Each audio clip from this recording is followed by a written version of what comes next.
I do remember before Logan was captain, and whether it was Jumbo's time as captain or Joe Pavelski's time as captain, I would look at a guy like Couture and say, hey, someday when the situation is right, and I'm not trying to force Jumbo out of the way, or obviously Pavelski's still playing, but I'm like, I could see Logan as the next captain. So not a slight to anybody else.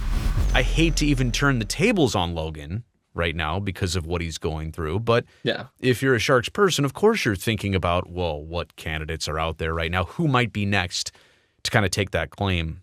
I don't know that there's that player out there right now, but I do hope for the franchise it becomes clearer to us maybe starting this season. Do you know what I'm saying?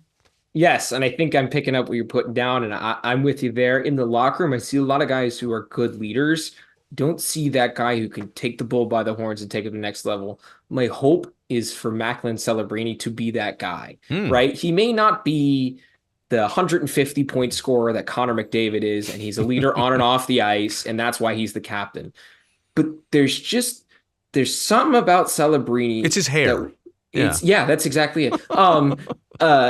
There's something about Celebrini and the way he goes about his business and the way he can bring his team into a fight and the way it's just, for me, it's all about the mentality that he has and the experiences that he has for what it takes to be a successful professional sports athlete, not just a hockey player.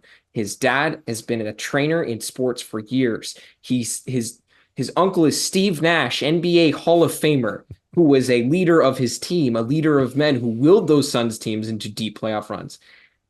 I see those experiences and what he's seen his whole life, and there's no reason why he shouldn't and won't bring that to the NHL. Yeah.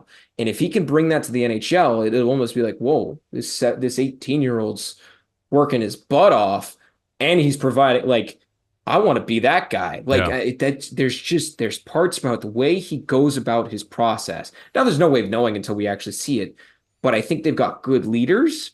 They need a guy to be that dog, that top dog, the Nathan McKinnon. Yeah, he's a great player, but there's a reason why Landeskog is that captain. And from what I've talked to and talking to some Avalanche media, like with Landeskog gone, it's been a lot of Mikko Rantanen being that guy in the room because Nathan McKinnon is great, but Mikko, like, there's just something about Celebrini's mentality that has me hooked of there's more that he could be than just a great hockey player, but he could be a leader of a hockey player too. See, like in Nico Sturm right now, he's got all the tools, I think, to be a captain. Yeah. But it's not just about, and there are other players too that would fall into that category, but it's the timing of it too. You know, it's got to be the right person, the right player, but also the right timing of the situation. You don't want to do a bridge captain situation. And I was around when Rob Blake had his 1 year as Sharks captain. And there was nothing wrong with that, but in reverse, it was a bridge, it was a transition. Obviously, Jumbo took over the next year. My point is, I'd rather have and I was also covering the Sharks a year where they had no captain. They had 4 alternates. That was it.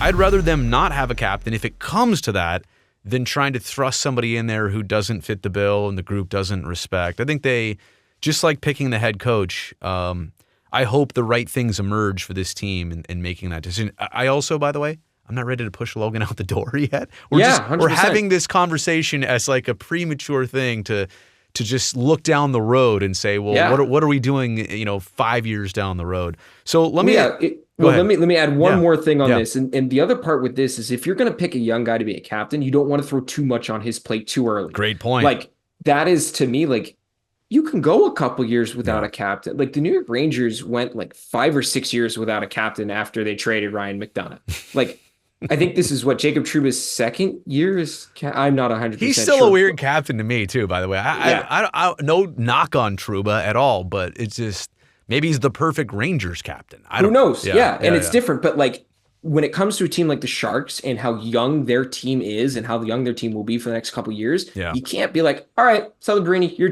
captain. I know. And when you said that, I just got into the league. Like, what do you want me to do here? And that's why when you said that, I was like, but just not right away. Like, let's make it so that if Logan plays out his contract, then he's your captain. Celebrini's in year 4, I guess, or 5 or whatever. So, that would make more sense.